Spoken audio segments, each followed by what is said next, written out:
খুবই ভালো একটা চরিত্র, ডেফিনেটলি মানে খুবই ভালো লাগছে।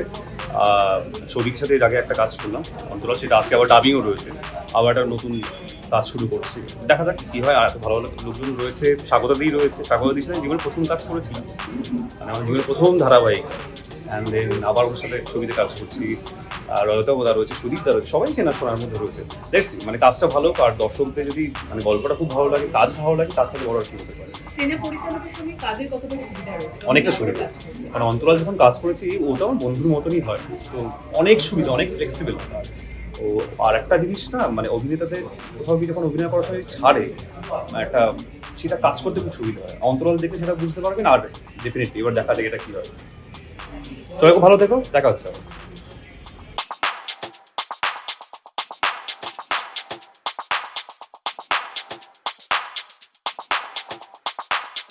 একটি ছবিটা ক্যালকাটা ফাইলস, মানে এই নামটা জুড়ে পুরো সাসপেন্স আছে। আর চরিত্রটাও আমার সেরকমই, বেশি কিছু বলবো না চরিত্রটা নিয়ে।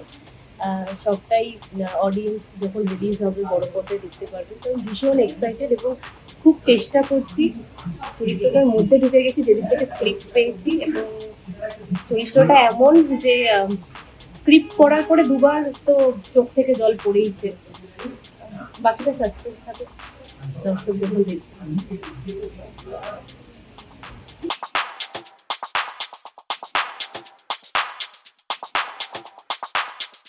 যে চরিত্রটা নিয়ে কথা বলেছে সেটা ভীষণ ইন্টারেস্টিং। আর এই সময়ে যে ডামাডোলটা চলছে সেই সময় এরকম একটা চরিত্র, সেটা আমি শুনি যে স্বাগতাদির কাছে কতটা এক্সাইটিং, কতটা চ্যালেঞ্জিং, কতটা ভালো লাগার আর কি।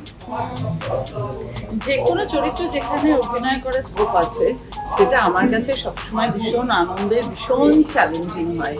তো এক্ষেত্রেও তাই। আর চরিত্র একটা যখন বোনা হয় তখন কিছুটা বাস্তব, কিছুটা কল্পনা, এই মিলিয়ে মিশিয়ে হয়। তো আমি এখন জাস্ট ভেবে যাচ্ছি যে আমি কি করে বাস্তব এবং কল্পনাকে এক করবো। But I am very excited. এই যে চিফ মিনিস্টার সুস্মিতা, সেইটা হয়ে ওঠে, সেটা যদি একটুখানি শুনি যে সেটা কি কোনো চরিত্রের আধার তোমার মধ্যে থাকছে নাকি একেবারে নিজের মতো করে তৈরি করছে চরিত্র? এটা পুরোপুরি আমি মনে করি যে ডিরেক্টর যেটা চাইছেন সেটাই আমাকে এক্সিকিউট করতে হবে। তো একেবারেই কোনো মানে আমি যদি কাউকে নকল করি তাহলে তো সেটা অভিনয় হবে না, সেটা নকল হবে। যেমন ভাবে কেউ যদি কিশোর কুমারের কণ্ঠ কপি করেন তাহলে তো কিশোর কণ্ঠী হবে, কিন্তু তা নয়। এবং নিশ্চয়ই ভাবেরও পার্থক্য আছে, শিক্ষাগত যোগ্যতা বা অনেক কিছুরই তফাৎ আছে, কিন্তু একটা তো যেমন যে জায়গাটা সেটাই তো একটা কিছু। একটা বাস্তব চরিত্র যখন শুনলে তখন কি থাকে না যে প্রিপারেশনের ব্যাপার থাকে। হ্যাঁ, প্রিপারেশনের ব্যাপার তো থাকে, কিন্তু যেটা ডিরেক্টরও বলছেন যে আমরা কপি করব না কিছু। তো সেক্ষেত্রে একজন শিল্পীর ভীষণ স্বাধীনতা রয়েছে, আমার চ্যালেঞ্জও রয়েছে যে ওই বললাম বাস্তব আর কল্পনাকে কোথায় মেলাবে।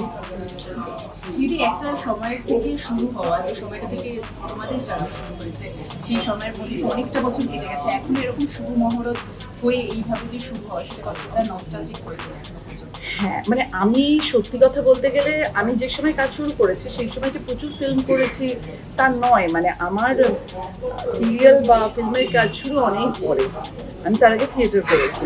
তো এটা আমি শুনেছি অনেকের কাছে, তো আমার তো দেখে খুব দারুণ লাগছে। সিনেমা আসছে বা ক্যালকাটা ফাইলস, সেটা দর্শকদের কি করতে চাবে? কারণ তোমার চরিত্রটাও খুব এক্সাইটিং, দর্শকের তোমাকে এইভাবে ভীষণ দাপুটে অভিনেত্রী হিসেবে বড় করে দেখেছি, এবারও আরো একবার অন্যভাবে দেখেছি। এবার দেখি আমি যেটা তোমরা বলছো সেটা, সেই আশাটা আমি পূরণ করতে পারি কিনা। আমি নিশ্চয়ই চেষ্টা করবো। আর আমি দর্শকদের বলবো শুধু ট্যাগলাইনটা দেখবেন না, শুধু দেখবেন না যে মানে পড়বেন না যে কি বিষয়বস্তু, আপনারা আসুন। তা বাদেও না কিছু বলার থাকে, ডিরেক্টর আরো অন্যরকম ভাবে প্রেজেন্ট করেন, যিনি লিখেছেন অন্যরকম ভাবছেন, বা আমরা পাচ্ছি কিনা সেটা জন্য আপনাদের কাছে অনুরোধ করছি, প্লিজ আসবেন, দেখবেন, সমালোচনা মাথায় দেবেন এবং ভালোবাসা বুকে জড়িয়ে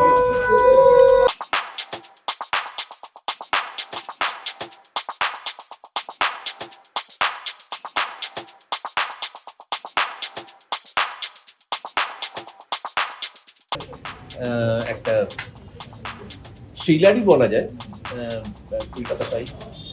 সৌভিকের সাথে এটা আমার চতুর্থ কাজ বোধ হয়। আগের যে কাজগুলো হয়েছে তার মধ্যে একটা থ্রিলার, একটা হরর, তারপরে আবার একটা থ্রিলার, সেটায় একেবারেই ভিকটিম ছিলাম। প্রথমটায় ইনভেস্টিগেশনে ছিলাম, সেকেন্ডটাতেও হররেও ইনভেস্টিগেশনেই ছিলাম, এবার আবার ইনভেস্টিগেশন। মাঝখানে একটা খুচরো কাজ করেছি ওর সাথে, সেটা বেরোয়নি এখন। আর চতুর্থ কাজ, সৌভিককে অনেকদিন ধরে দেখছি, আস্তে আস্তে বড় হয়ে উঠছে, আস্তে আস্তে হাত পাকাচ্ছে।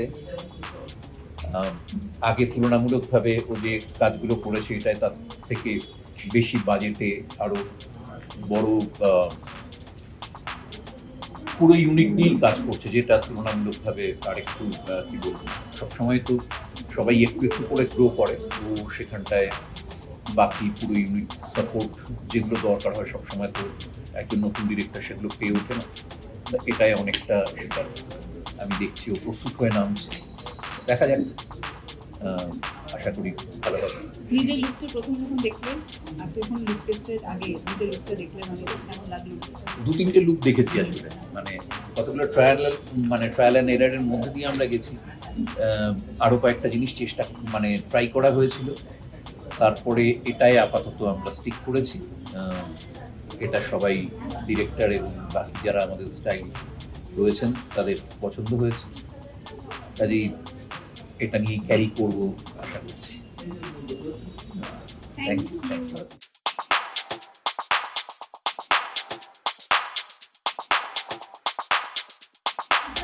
নতুন লুক, ক্যামেরার নতুন আরেকটা চরিত্র, আমি আরেকটা এরকমই দায়িত্ব। দেখতে 57 বছরের বেশি হয়ে গেছে, আমি এই লুকে মানে এরকম দেখছি না, মানে নিজেকে দেখছি সেটাকে আঁকড়ে ধরছো? না, পুরোটাই কেক। বেশ, কিন্তু সুদীপ দা যা ফিটেস্ট একজন মানুষ, সেই মানুষটার সাথে তার যে পার্সোনাল যে ফ্যাশন সেন্সটা যায়, সেইটাকে কেন আমরা একদমই পাচ্ছি না? না, আমাকে তো আমরা তো অভিনেতা, আমরা অন্যের হাতের দাস। তারা আমাকে যেভাবে সাজাবে, আমরা হচ্ছে ম্যানিকিন, আমাকে যেভাবে সাজানো হবে আমাকে সেভাবে সাজতে হবে, সেভাবেই আমরা এগিয়ে যাই। আমি ব্যক্তিগতভাবে যেরকমভাবে করে একটু আগেই যখন তোমার সঙ্গে দেখা হলো তখন তুমি দেখেছো নিজের মতন করে একটু এদিক ওদিক করি। আর ফিটনেসের কথা বলো না, আমি এখন লজ্জায় মুখ দেখাতে পারছি না, আমার 5-6 কেজি ওজন বেড়ে গেছে এই কদিন। আমি প্রচণ্ড আলসেপনা করছি, তবে তুমি আবার মেনশন করে দিলে এবং আবার আমাকে লেগে পড়ে শুরু করতে হবে। দা ক্যালকাটা ফাইলসে তোমাকে কিভাবে পেতে চলেছে সুদীপদের যদি? আমাকে অভিনেতা হিসেবে পাবে। হ্যাঁ, মানে ছবি। ও আচ্ছা, আমার চরিত্রটা একটা আসলে চরিত্রগুলো এমন না বলে দিলে মুশকিল, মানে এটা রিভিল করে দিলে তো আমি একজন খারাপ দুষ্টু ডাক্তার, এটুকুনি বলতে পারি। সৌভিকের ডিরেকশনে কাজ, বাচ্চা ছেলে, সুন্দর একটা মিষ্টি ছোটদের ইউনিট, আর আমার আশেপাশে তারপরও অভিনেতারা, সব অভিনেত্রীরা রয়েছে। আমি শুনতে পেলাম রজতা ভট্টাচার্য রয়েছে, গৌরব রয়েছে, স্বাগতার সঙ্গে দেখা হলো, লাবণী সরকারের লাবণীদির সঙ্গে দেখা হলো। মজা হবে এটা বুঝতে। সুদীপ দা কখনো দুষ্টু ডাক্তারের পাল্লায় পড়েছে? না, দুষ্টু ডাক্তার পাল্লায় পড়েনি। মানে আমার সৌভাগ্য, তার একটা বড় কারণ হচ্ছে আমার পরিবারের অনেকেই ডাক্তার। আমার বাবা ডাক্তার ছিলেন, আমার বড়দা ডাক্তার, আমার মামাতো দাদা ডাক্তার, এরকম মানে আশেপাশে অনেকেই ডাক্তার, এবং তাদের যারা বন্ধু ছিল তারাও ডাক্তার। সুতরাং আমাকে খারাপ ডাক্তারের পাল্লায় পড়তে হয়নি। আর আরেকটা বড় কথা, আমার ডাক্তারের কাছে খুব কম যেতে হয়, মানে ছোটবেলা থেকে ওষুধপত্র খুব কম করতে হয়েছে। তবে হ্যাঁ, লরিতে ধাক্কা মেরেছি, কাঁচ ভেঙে ডুবে গেছে, এসব তোমরা জানো। তো সেসব হয়েছে সেই সময় কিছু ডাক্তারের সঙ্গে ইয়ে হয়েছে, এবং they were immensely good. Thank you so much Sudeep দা।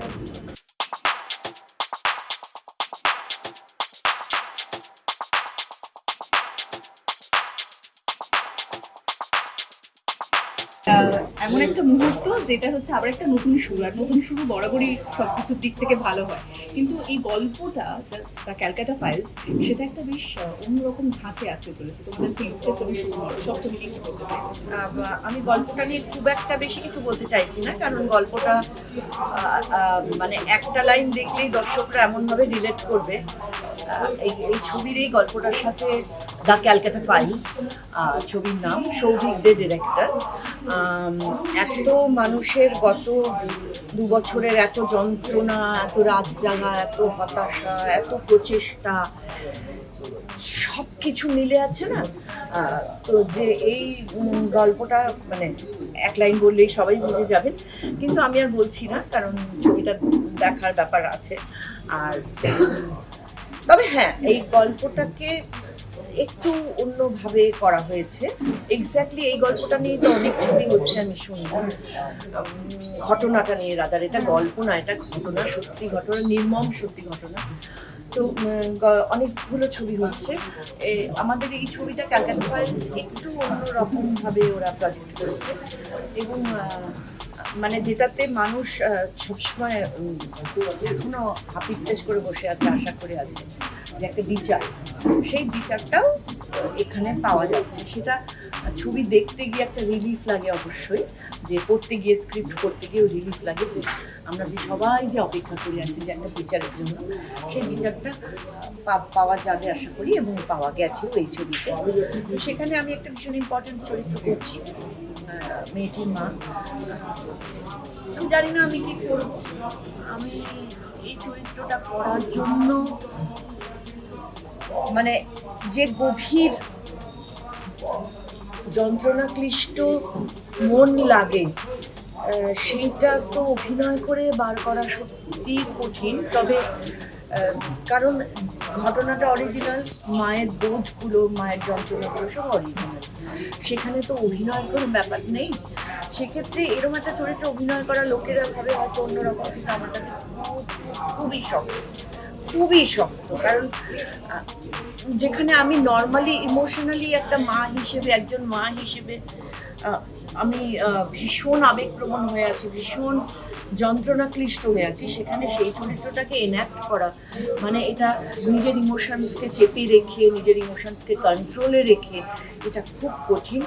তবে ডেফিনেটলি আমার একটা দায়ও আছে এই চরিত্রটাতে অভিনয় করে। আমিও আমার কষ্টগুলোকে দর্শকের কাছে পৌঁছে দিতে চাই, যেন ভবিষ্যতে এরকম ঘটনা আর কখনো না ঘটে। তো সবার কাছ থেকে অনেক আশীর্বাদ এবং অনেক শুভেচ্ছা চাইছি, ছবিটা যাতে ভালো হয়, এবং আমরা যেন আমাদের সমাজের যা যা দুর্ঘটনা ঘটছে সেই ঘটনাগুলোকে অন্তত আমাদের যেটা কাজ, ছবির মাধ্যমে, অভিনয়ের মাধ্যমে মানুষের কাছে তুলে ধরতে পারি। Thank you. একই রকম ব্যাকরণ তাদের এবার ফিল্মে এসে, ফিল্মের নিজস্ব একটা ব্যাকরণ আছে, সেই ব্যাকরণটা জানতে হবে। ব্যাকরণ না জেনে তো শুধুমাত্র প্রবৃত্তি দিয়ে তো আর অভিনয়টা হয় না। স্ট্রিট স্মার্টনেস একটা স্তর অব্দি কাজ করে, তারপর যেই মুহূর্তে চরিত্রায়নের মুখোমুখি হতে হয় তখন তো আর না জেনে করাটা যায় না। অনেক কিছু কলকাতার বিষয় নিয়ে যেটা বললে আর কি, সেরকম ফুটে উঠলো।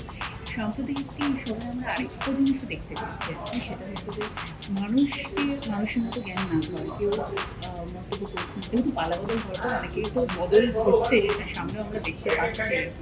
তুমি বিষয়টাকে কিরম দেখতে কলকাতা পালাবদল তুমি বুঝতে পারলে যেটা নিজে তো সিনেমা করলো? আমি আপাতত যাই হোক, পালা বদলের ব্যাপারটা আমাদের মুখে ভালো মানায় না। আমরা অভিনেতা, আমার মনে হয় অভিনেতাদের একটাই কাজ, সেটা হচ্ছে ক্যামেরার সামনে অভিনয় করা। পালা বদল তো হতে থাকে, অনেক বছর পর পালা বদল হয়েছে, আবার হয়তো হবে কোনোদিন কোনো সময়। আমি এইসব নিয়ে কোনো বক্তব্যই দিতে চাই না, কারণ অভিনেতাদের কোনো বক্তব্য থাকা উচিত নয়, should be unbiased completely. So হ্যাঁ, যাই হয়ে যাক, আমাদের কাজ করে যেতে হবে, এবং যখন যেটা দরকার, যে সময় নিজেদের বক্তব্য দেওয়া দরকার, সেই সময় বক্তব্য দেওয়া উচিত আমার মনে হয়। তো আমি সেটা চেষ্টা করি বক্তব্য দেওয়ার, পালা বদল হোক কিনা। তোমার বক্তব্যটা বোধহয় সোশ্যাল প্ল্যাটফর্মে দেখতে পাওয়া যায়, যেটা তোমার মনে। হ্যাঁ, মোস্ট অফ দ্য টাইমস আমি চেষ্টা করি সোশ্যাল মিডিয়াতে লেখার নিজের বক্তব্য, কারণ আমার মনে হয় না it's a very what you say, আমরা ওরকম একটা সময় থাকি যেখানে বলার জায়গা খুবই কম, সোশ্যাল মিডিয়া একটা বড় জায়গা বলার, তো সোশ্যাল মিডিয়াতেই বলার চেষ্টা করি যতটা পারি। মানে অভিনেতারা যারা নেতা অনেকেই হয়েছেন, তাদেরকে নিয়ে তুমি কি বলবে? না, কোনো বক্তব্য নেই। আমার মনে হয় যদি অভিনয় করতে থাকতো তাহলে আমার মনে হয় অভিনেতাদের অভিনয় করতে থাকা উচিত। আর নেতা বা কেন হয়েছেন নেতা সেটা নিয়ে আমার কোনো বক্তব্য নেই। আমি কোনো রকমই সেই জায়গায় নেই যে আমি বলবো যে কেন নেতা হওয়া উচিত কি উচিত নয়। তবে আমার মনে হয় অভিনেতা হিসেবে অভিনয় করে যাওয়া উচিত rather than being into politics. Because আমি এমনিতে নিজে খুবই অ্যান্টি পলিটিক্যাল মানুষ, আমার একদমই পলিটিক্স সহ্য হয় না। তাই জন্যই এই বক্তব্যগুলো অভিনয় করতে চাই, সেটাই করে যাই। Thank you. এবার একটুখানি বলো যে দ্য ক্যালকাটা টাইমসে তোমার চরিত্রটা কিভাবে তৈরি হয়েছে, তোমার কাছে কিভাবে ব্রিফ দিয়েছে, যদি বলো তুমি কিভাবে প্রিপারেশন নিয়েছো? আমাকে একজনের নাম বলা হয়েছে ডিউরিং দ্য ব্রিফ, তো আমি চেষ্টা করবো একটু হালকা বিস্তর সেখান থেকে যদি কিছু রেফারেন্স নেওয়া যায়। কয়েকটা তো রিয়েল লাইফ ইনসিডেন্ট এবং রিয়েল লাইফ ক্যারেক্টার্স নিয়ে করা, তো আমি চেষ্টা করবো যে মানুষগুলো যেরকম মানে মানুষটা যেরকম ছিল আসল জীবনে যেরকম আছেন সেরকম যদি করা যায় আমি চেষ্টা করবো, সেটাই চেষ্টা থাকবে।